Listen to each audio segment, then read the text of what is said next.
سورہ بقرہ آیت نمبر 221 وَلَا تَنكِحُوا الْمُشْرِكَاتِ حَتَّى يُؤْمِنْ، اور مشرک عورتوں سے نکاح نہ کرو حَتَّى يُؤْمِنْ، یہاں تک کہ وہ ایمان لے آئیں۔ وَلَعْمَةٌ مُؤْمِنَةٌ خَيْرٌ مِّن مُّشْرِكَةٍ وَلَوْ أَعْجَبَتْكُمْ، اور یقیناً ایک مومن لونڈی کسی بھی مشرک عورت سے بہتر ہے، خواہ وہ تمہیں اچھی لگے۔ وَلَا تُنكِحُوا الْمُشْرِكِينَ حَتَّى يُؤْمِنُوا، اور نہ اپنی عورتیں مشرک مردوں کے نکاح میں دو یہاں تک کہ وہ ایمان لے آئیں۔ وَلَعَبْدٌ مُؤْمِنٌ خَيْرٌ مِّن مُّشْرِكٍ وَلَوْ أَعْجَبَكُمْ، اور یقیناً ایک مومن غلام کسی بھی مشرک مرد سے بہتر ہے، خواہ وہ تمہیں اچھا معلوم ہو۔ اولئک یدعون الی النار، یہ لوگ آگ کی طرف بلاتے ہیں۔ واللہ یدعو الی الجنۃ والمغفرۃ باذنہ، اور اللہ رب العزت اپنے حکم سے جنت اور بخشش کی طرف بلاتا ہے۔ وَيُبَيِّنُ آیاتہ للناس لعلہم یتذکرون، اور لوگوں کے لیے اپنی آیات کھول کھول کر بیان کرتا ہے تاکہ وہ نصیحت حاصل کریں۔ اللہ تبارک و تعالیٰ نے قرآن پاک کے اندر ہر طرح کے معاملات کو صحیح طریقے سے کھول کر رکھ دیا ہے، اور اللہ نے ہمیشہ یہ کہا ہے کہ وَيُبَيِّنُ آیاتہ، کہ میں نے تمہارے سامنے آیتوں کو کھول کر، مسئلوں کو کھول کر رکھ دیا۔ اب کسی کو کوئی بھی مسئلہ ہے تو وہ کسی مسئلے کو اپنے خاندان، اپنے طریقے، اپنے دنیا کے رسموں کے ساتھ اس کو سولو نہیں کرے گا، بلکہ اللہ تبارک و تعالیٰ نے ایک مسلمان کو تمام مسئلوں کے حل کے لیے ایک طریقہ بتا دیا ہے، وہ طریقہ قرآن میں موجود ہے۔ اب یہاں پر سب سے پہلے اللہ تعالیٰ کیا فرما رہے ہیں کہ شروع میں جب مسلمان اور کافر اکٹھے رہتے تھے تو آپس میں جب مسلمان ہونا شروع ہوئے تو حقیقتاً یہ تھا کہ ایک گھر میں سے ایک فرد اسلام کو قبول کر لیتا تو باقی لوگ کیا ہوتے تھے؟ کافر ہوتے تھے۔ تو آپس میں ان کی رشتہ داریاں قائم تھی، ناطے جڑے ہوئے تھے، یہ ایک دوسرے کے ساتھ رہتے تھے۔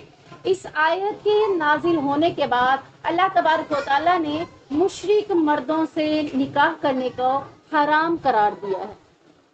اللہ کے نبی صلی اللہ علیہ وسلم کی اپنی بیٹی کا نکاح جب ہو چکا تھا، نبوت کا سلسلہ بھی شروع نہیں ہوا تھا، اللہ کے نبی صلی اللہ علیہ وسلم نے اپنی بیٹیوں کی شادیاں کر دیں، تو ایک بیٹی کے بارے میں آتا ہے کہ وہ بیٹی جو تھی اس کا خاوند اسلام قبول نہیں کیا، بیٹی نے اسلام کو قبول کر لیا۔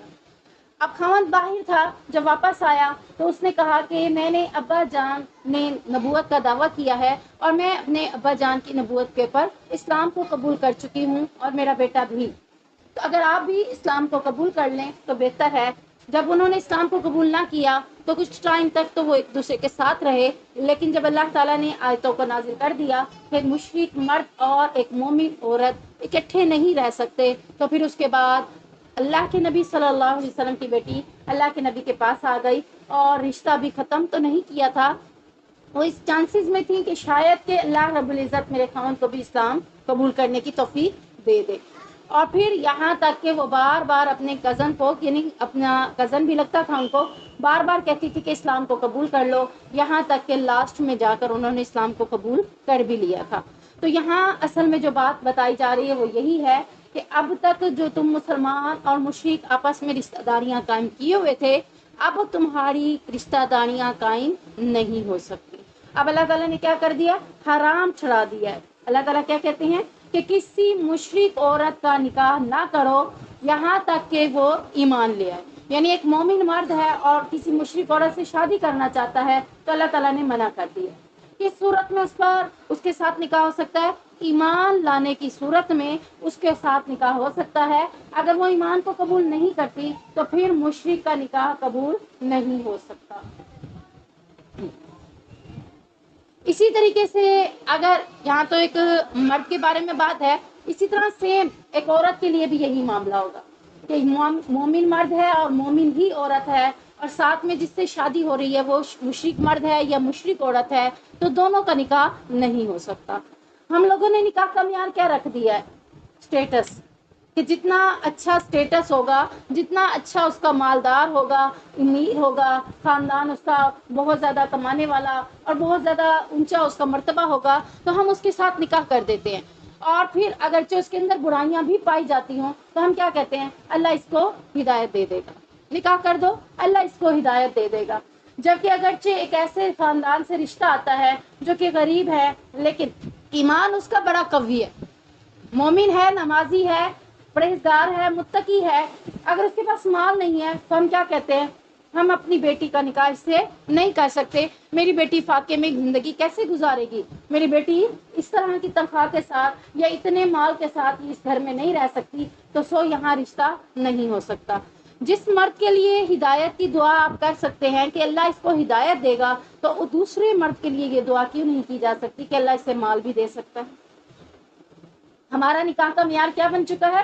دنیا، دنیا کا مال، دنیا کا سب کچھ ہو تو پھر وہاں شادی ہو جائے، چاہے وہ زانی ہو، چاہے وہ شرابی ہو، وہ تو پس پردہ اس کی مال کی حیثیت جو ہے اس کی برائیوں کو پس پردہ ڈال دیتی ہے، اس کے اوپر ایسا پردہ ڈالتی ہے کہ وہ کسی کو نظر ہی نہیں آتی۔ تو کیا ہوا اگر یہ کرتا بھی ہے؟ امیر لوگ تو یہ سارا کچھ کرتے ہیں، جبکہ اللہ تبارک و تعالیٰ نے اس آیت کے اندر فرمایا کہ اگر وہ شرک کرتا ہے اور ایک مومن عورت ہے، اگر آپ ان کا نکاح کر دیتے ہیں تو نکاح نہیں ہوگا، اور اگر نکاح ہونے کے بعد پتہ چلا کہ وہ مشرک ہے، شرک کرتا ہے، اللہ کے سوا کسی اور کی عبادت کرتا ہے یا اللہ کو چھوڑ کر کسی اور جگہ پر جاتا ہے، اللہ کو مانتا تو ہے لیکن اپنی پریشانیاں، اپنی تکلیفیں، اپنی مصیبتیں، اپنی حاجتیں وہ لوگوں کے پاس لے کے جاتا ہے، کبھی اولیاء اللہ کے پاس جاتا ہے، کبھی پیر و فقیروں کے پاس جاتا ہے، کبھی درباروں کے پاس جاتا ہے، کبھی مردوں سے مانگتا ہے، تو اللہ تعالیٰ کہہ رہے ہیں کہ اس کا نکاح ٹوٹ گیا، اس کا نکاح نہیں ہو سکتا۔ ہمارے یہاں کچھ لوگوں نے دین کی سمجھ نہ ہونے کی وجہ سے، اس بات کی سمجھ نہ ہونے کی وجہ سے کبھی بھی اس چیز کو توجہ سے، غور سے نہیں دیکھا کہ ہمارے ہاں نکاح کا کنسیپٹ کیا ہے۔ چلو بھئی یہ تایا کا بیٹا کیا ہوا، اس سے نکاح کر لو، بعد میں پتہ چلا وہ شرابی بھی نکلا، بعد میں پتہ چلا وہ مشرک بھی ہے، وہ تو شرک بھی کرتا ہے، اب کیا ہوتا ہے؟ نکاح تو ٹوٹ گیا ہے، لیکن ہمارے ہاں معیار کیا ہوتا ہے؟ زندگی ساری بسر کرو، کچھ نہیں ہوتا، یہ سدھر جائے گا۔ جبکہ یہاں کیا ہو رہا ہے؟ بات کیا ہو رہی ہے کہ نکاح ٹوٹ گیا، نکاح نہیں ہے، اللہ کی طرف سے وہ نکاح نہیں ہے۔ شرک اللہ کی صفت کسی اور میں جانے، یعنی شرک کسے کہا جاتا ہے؟ اللہ کی صفت، اللہ جو کام کر سکتا ہے وہ کسی اور کے اندر ہم ڈھونڈیں تو اسی کو ہم شرک کہتے ہیں۔ یعنی اللہ ہی سارے کاموں کا اختیار ہے نا، اللہ کے پاس سارے کاموں کا اختیار ہے، وہ کن کہتا ہے اور فیکون ہو جاتا ہے، اسی نے پیدا کیا، وہی حاجت روا، وہی مشکل کشا، وہی تکلیفوں کو دور کرنے والا، وہی پریشانیوں کو ختم کرنے والا، وہی اولادیں دینے والا، وہی سارے معاملات اولادوں کے کرنے والا۔ لیکن مجھے کسی نے کہا کہ تمہیں اولاد نہیں ہو رہی، تم فلاں جگہ چلی جاؤ اور وہاں جا کر ان سے کہو، وہ تمہیں کوئی تعویذ دیں گے یا تمہیں کوئی دھاگے دیں گے یا تمہیں کوئی اللہ کی آیات، اللہ کے کلام لکھ کر دیں گے، وہ تم پینا، اور اس طرح سے پینے سے کیا ہوگا کہ تمہاری اولاد ہو جائے گی۔ اور پھر ہم اس کی باتوں میں آ کر ہم یہ صفت اس دوسرے بندے میں ڈھونڈ لیتے ہیں کہ اولاد دینے والے اللہ کی ذات نہیں بلکہ یہ ہیں۔ اللہ تبارک و تعالیٰ نے اسی چیز کو شرک کہا ہے، اور اسی شرک کرنے والے کو اللہ تبارک و تعالیٰ فرما رہے ہیں کہ میں معاف بھی نہیں کرتا، اور اسی طرح کے لوگوں کے ساتھ نکاح کی صورت میں اللہ رب العزت فرما رہے ہیں کہ نکاح بھی نہیں ہوگا، بلکہ نکاح ختم ہو جائے گا، ٹوٹ جائے گا۔